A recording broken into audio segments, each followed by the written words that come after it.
नमस्कार मंडळी, मी तुमच्या सर्वांचा लाडका सूर्यपंकज. माझ्या शिमग्याच्या व्लॉगला सर्वांनी खूप खूप प्रेम दिलात, त्याबद्दल सर्वांचे आभार. आणि आपल्याला आता 2 दिवस सुट्टी आहे, त्याच्यावर प्लॅन केलाय बाहेर फिरायला जायचा. तुम्हाला थंबनेल आणि टायटल बघून तर समजलं असेल आपण कुठे चाललोय फिरायला. चला तर जाऊया मालवण दौऱ्यावर.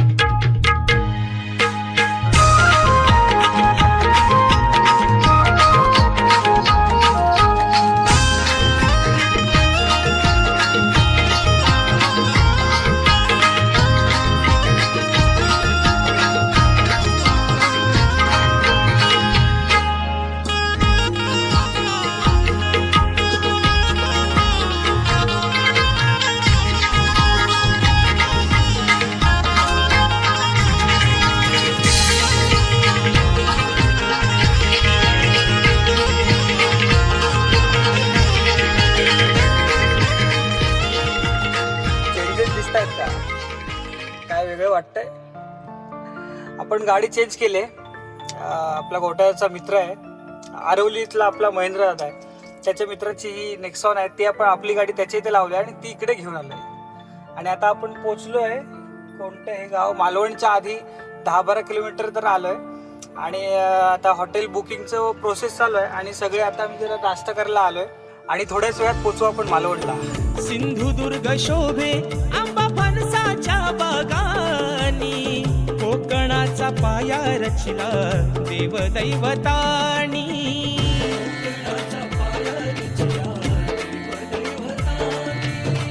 राखीला हमान दशावतारा भजनानी, येवा कोकण आपलो असा बोले मालवणी.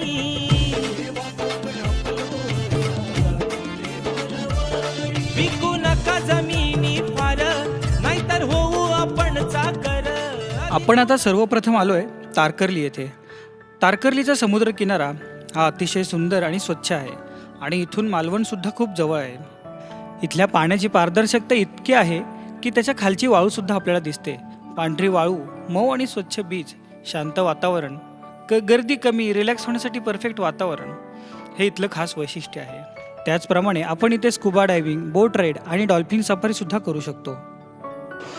आता आपण आलोय लॉजवर. आता थोडा वेळ झोपायचं इथे आणि 2 तास आराम करून मस्तपैकी आपण मालवण एक्सप्लोअर करायला निघणार आहोत. आम्ही ज्या हॉटेलला स्टे केला होता त्या हॉटेलच्या समोरील ही सुंदर नारळांची बाग आणि या बागेला लागूनच समोर पसरलेला हा निळाशार समुद्र. एवढ्या तळपत्या उन्हात सुद्धा इथे शांतता आणि थंडावा होता.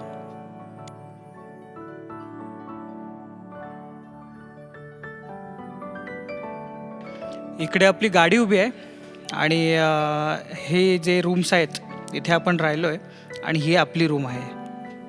तर आता रूममधून चेकआउट करून आम्ही आलो आहे आणि बोललो थोडंसं काहीतरी खाऊन घेऊया आणि नंतर मग फिरायला जाऊया. तसंही आता दुपारचा उन्हातून फिरण्यात काही पॉईंट नाही, त्याच्यामुळे बोललो थोडंसं खाऊन घेऊया. आणि इकडे आहेत आमचे महेंद्र दादा गुरव आणि इकडे हंसराज दादा.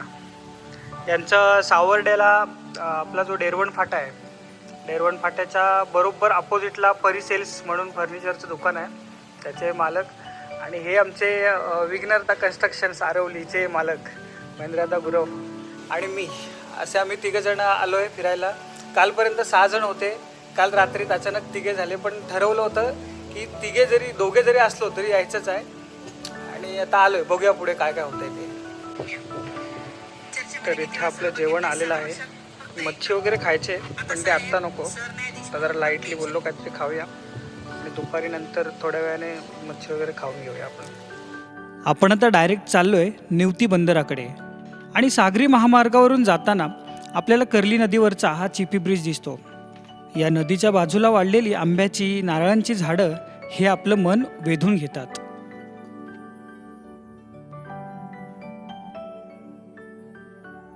आणि इकडे आपल्याला समोर दिसतोय हा आहे सिंधुदुर्गचा विमानतळ म्हणजे चिपी एअरपोर्ट.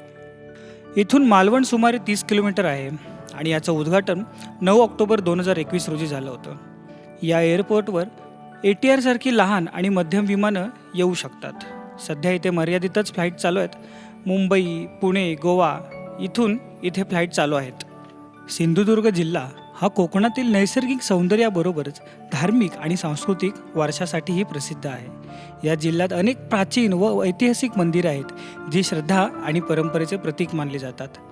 सिंधुदुर्ग जिल्ह्यातील मंदिरे ही केवळ धार्मिक स्थळे नसून ती इतिहास, संस्कृती आणि कोकणातील परंपरेचे जिवंत उदाहरण आहेत. मित्रांनो, आम्ही इकडे तिकडे न जाता सरळ आता चाललोय बोट राईडला.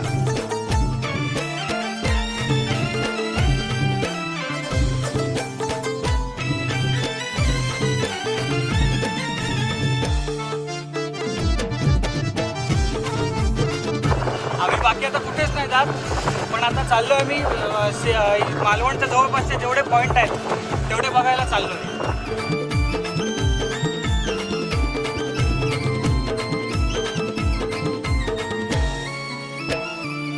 पहा सह्याद्रीचे डोंगर, देवाधिकांचे माहेर घर.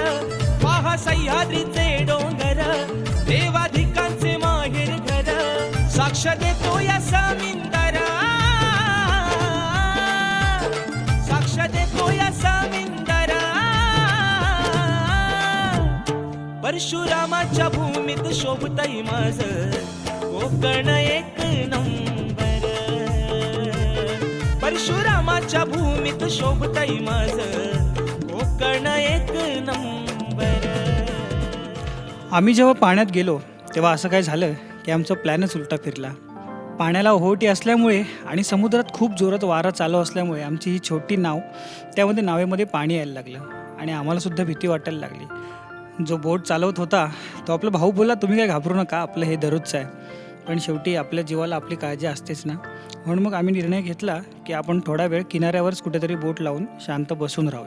आणि असंही आपल्याला 2 दिवस सुट्टी होतीच, त्यामुळे आपण विचार केला की आता 1 दिवस आपल्याकडे आहे तर आपण गुहागर एक्सप्लोअर करूया. गुहागरचे बऱ्यापैकी सगळे पॉईंट मला माहिती आहेतच, त्याच्यामुळे तेवढीशी अडचण मला गुहागर एक्सप्लोअर करताना येणार नाही. त्यामुळे आपण जाऊया. सर्वप्रथम हा आहे डॉल्फिन पॉईंट.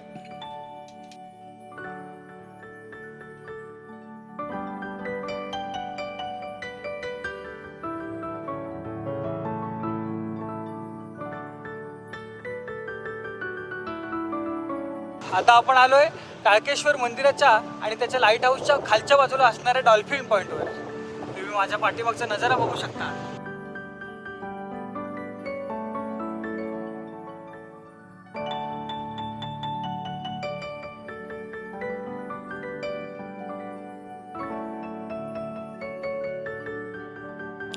डॉल्फिन पॉईंट हे गुहागरमधील एक सुंदर आणि शांत व्ह्यू पॉईंट आहे, जिथून समुद्रात डॉल्फिन्स पाहण्याचा अनुभव आपल्याला मिळू शकते. डॉल्फिन पॉईंट म्हणजे काय आहे?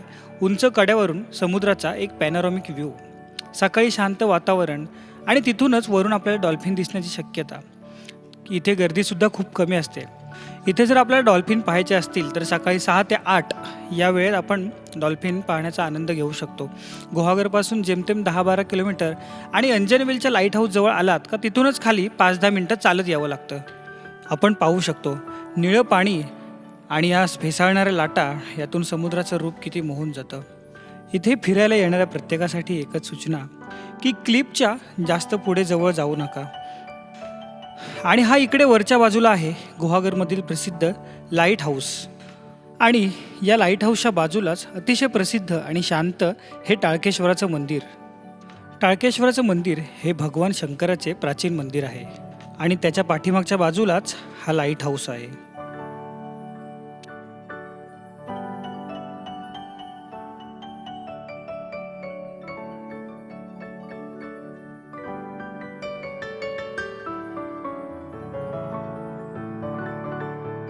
मित्रांनो, आपण आता लाईट हाऊस आणि डॉल्फिन पॉईंटवरून जाऊन आलो.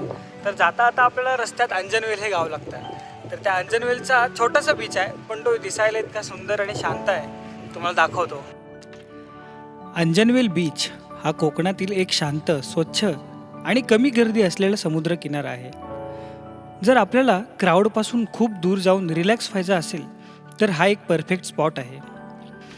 या बीचची खास वैशिष्ट्य म्हणजे शांत आणि कमी टुरिस्ट असलेला स्वच्छ पाणी आणि लांब पसरलेला. मच्छीमारांच्या बोटीसुद्धा इथेच विसाव्या घेत असतात. आणि आता आपण आलोय गुहागर तालुक्यातला एकदम शांत आणि कोणालाही जास्त माहीत नसलेला बीच म्हणजेच आपला गुहागरचा बाग बीच. बाग बीच हा नारळांच्या झाडाने वेढलेला बीच आहे. बाग हे नावच सांगतं की तसं इथे आजूबाजूला हिरवळ आणि नारळ बागा असल्यामुळे इथला वेगळाच कोकणी वाईब आपल्याला मिळून जातो. बागेतल्या बीचची खास वैशिष्ट्य म्हणजे इथल्या नारळाच्या झाडांची रांग. या नारळांच्या झाडांच्या रांगा या बीचला परफेक्ट ॲस्थेटिक लुक देऊन जातात. बघा ना किती शांत आणि सुंदर समुद्रकिनारा आहे आणि इथूनच गुहागरच्या समुद्रकिनाऱ्याची सुरुवात होते. आणि ही नारळाची बाग समुद्राला लागूनच आणि हा सुंदर पसरलेला असा समुद्रकिनारा आणि हा समोर दिसतोय तो आपल्याला गुहागरचा समुद्रकिनारा दिसतोय.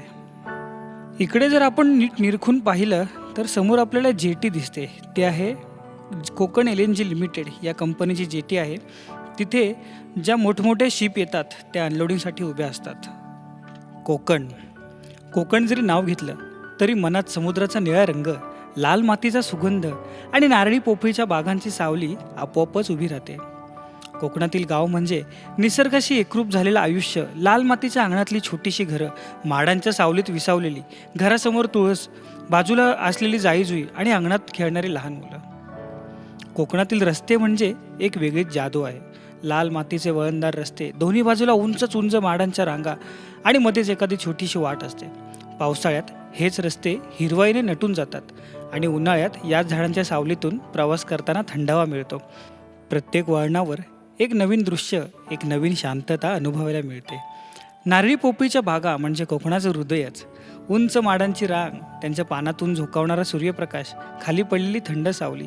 बागेतून चालताना एक वेगळीच शांतता जाणवते. फक्त वाऱ्याने हलणाऱ्या पानांचा आवाज आणि दूरवरून येणाऱ्या समुद्राच्या लाटा, इथे वेळ जणू थांबून जातो. कोकण म्हणजे फक्त एक ठिकाण नाही, तो एक अनुभव आहे, एक भावना आहे. इथल्या गावात, रस्त्यांवर, बागांमध्ये फिरताना मन नकळत शांत होतं आणि पुन्हा पुन्हा इथे यावंसं वाटतं. कोकणातील नदीवरचा छोटासा पूल म्हणजे एक साधा रस्ता नसतो. तो निसर्गाच्या दोन किनाऱ्यांना जोडणारा एक सुंदर दुवा असतो. नदीचं शांत वाहणारं पाणी, त्यावर हलकासा वारा आणि त्या सगळ्यावर उभा असलेला छोटासा पूल, जणू काही एखाद्या चित्रातलं दृश्यच. पुलावर उभं राहिलं की खाली वाहणारी नदी मनाला शांत करते. पाण्यात दिसणारी नारळाच्या झाडांची सावली आणि कधीकधी हळूच जाणारी छोटीशी होडी. सकाळी धुक्यात हरवलेला पूल तर संध्याकाळी सोनेरी सूर्यकिरणांनी उजळलेला. प्रत्येक क्षण वेगळा, प्रत्येक दृश्य खास.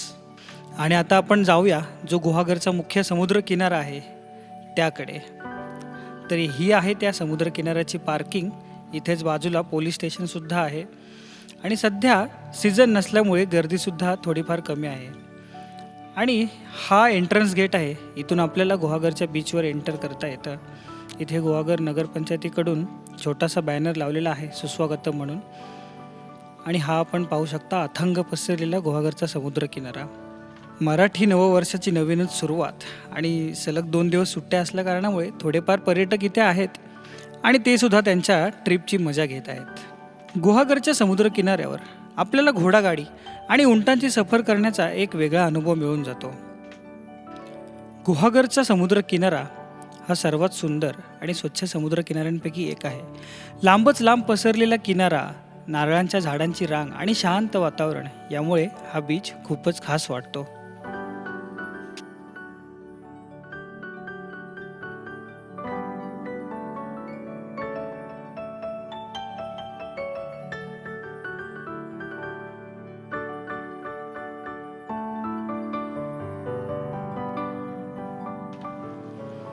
आणि आता आपण आलोय गुहागर खालचा पाट इथे. खालचा पाट गुहागर हा गुहागरमधील समुद्र किनाऱ्याजवळचा एक अतिशय शांत आणि निसर्गरम्य भाग आहे. खालचा पाट म्हणजे समुद्राच्या जवळचा वस्ती भाग, जिथे कोकणाचं खरं सौंदर्य अनुभवायला मिळतं. नारळी पोफळीच्या बागांनी वेढलेला परिसर, समुद्र अगदी जवळ, घरांपासून चालत जाण्या इतकं अंतर, पारंपरिक कोकणी घरं आणि शांत जीवनशैली हे खालच्या पाटचं वैशिष्ट्य आहे. आणि इकडे आपला व्हिडिओग्राफर मित्र भेटल्यामुळे असंच टाइमपास म्हणून हे आता शॉट घेण्यात आलेले आहेत.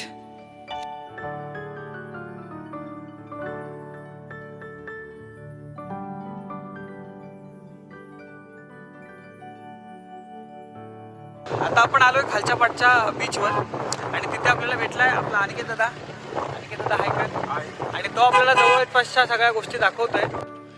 हा आहे खालचा पाटचा समुद्र किनारा आणि इथे गुहागरचा समुद्र किनारा संपतो. मी मगाशी आपल्याला बागेतला बीच दाखवला, तिथून ते हा खालचा पाटचा समुद्र किनारा हा संपूर्ण मिळून गुहागरचा समुद्र किनाराच येतो. म्हणजे विचार करू शकता आपण गुहागर समुद्र किनारा किती मोठा आहे तो. आणि हे समोर आहे अजगोली गाव. आणि खालचा पाटच्या समुद्र किनाऱ्याचं एक वैशिष्ट्य म्हणजे समुद्र किनाऱ्यावर उभी असलेली सुरूची झाडं, म्हणजे कोकणाची एक वेगळीच ओळख. सुरूच्या झाडांना इंग्रजीमध्ये कॅज्युएरिना ट्रीज असं म्हणतात.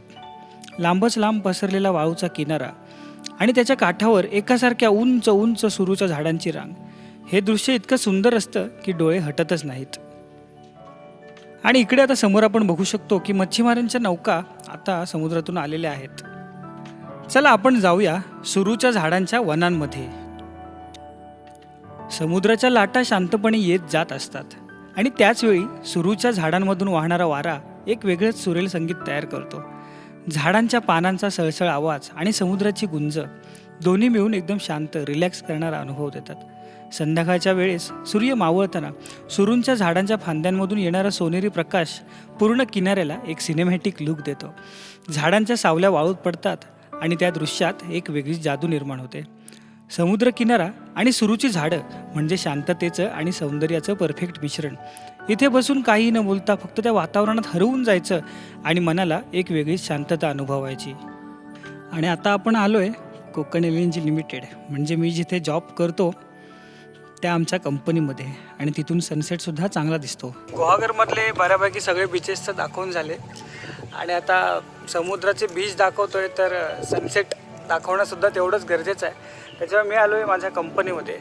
तिथे बाकी कुठे व्हिडिओ किंवा मोबाईल यूज करायला अलाउड नाही, पण जस्ट सनसेट तिथून चांगला दिसेल म्हणून मी तुम्हाला सर्वांना दाखवायला आलो. हे आहे मी जिथे जॉब करतो कोकण एल.एन.जी. लिमिटेड कंपनीचा. ही ॲक्च्युली आमच्या ॲडमिन ऑफिसची बॅकसाईड आहे आणि बॅकसाईडचं हे गार्डन आहे. इथून आपल्याला सुंदर सनसेट बघायला मिळेल म्हणून मी मुद्दामच आपल्याला इकडे घेऊन आलो आहे. आपण पाहू शकतो किती सुंदर गार्डन आहे छोटंसं. आणि हा आहे आमचा सी व्ह्यू पार्क. चला तर आतमध्ये जाऊया आणि सनसेटचा आनंद घेऊया. ही इकडे सगळी ग्रीनरी आहे. इकडे बसायला मस्त झोपाळा आहे, गवत वगैरे सर्व एकदम परफेक्ट आहे आणि किती सुंदर पद्धतीने हे सगळं मॅनेज केलेलं आहे आपण बघू शकतो. चला तर आपण पुढे जाऊया सनसेट बघायला. समुद्र किनाऱ्यावरचा सनसेट म्हणजे दिवसाचा सर्वात सुंदर शेवट. हळूहळू मावळणारा सूर्य, आकाशात पसरलेले केशरी, गुलाबी आणि जांभळे रंग आणि त्या रंगांची समुद्रावर पडलेली सोनेरी झळाळी. सूर्य हळूच क्षितिजाकडे झुकत जातो आणि समुद्राच्या पाण्यावर एक सोनेरी रस्ता तयार होतो. लाटा त्या प्रकाशात चमकत किनाऱ्यावर येतात. जणू प्रत्येक लाट ही वेगळीच गोष्ट सांगते. त्या क्षणी वेळ जणू थांबतो आणि मन पूर्णपणे त्या दृश्यात हरवून जातं. हलकासा थंड वारा, लाटांचा मंद आवाज आणि शांत होत चाललेलं आकाश, सगळं काही इतकं सुंदर आणि शांत असतं की मन आपोआप सगळ्या चिंता विसरून जातं. मावळता सूर्य हळूच सांगून जातो, थांब जरा, हा क्षण जगून घे. केशरी रंगाने भरलेला आभाळ समुद्रावर सोनेरी स्वप्न उमटवून जातं. लाटांमध्ये हरवलेली शांतता आणि वाऱ्यात मिसळलेली एक हळवी आठवण. क्षणभर सगळं स्थिर होतं. ना घाई ना गडबड, फक्त शांततेचा स्पर्श. सूर्य हळूच क्षितिजात विरतो आणि मनात फक्त एकच भावना उरते, प्रत्येक शेवट हा नव्या सुरुवातीचं वचन असतं. सनसेट आपल्याला शिकवतो शेवटसुद्धा सुंदर असू शकतो. जसं सूर्य मावळतो तसं तो पुन्हा उगवण्यासाठीच, आणि आयुष्यही तसंच आहे.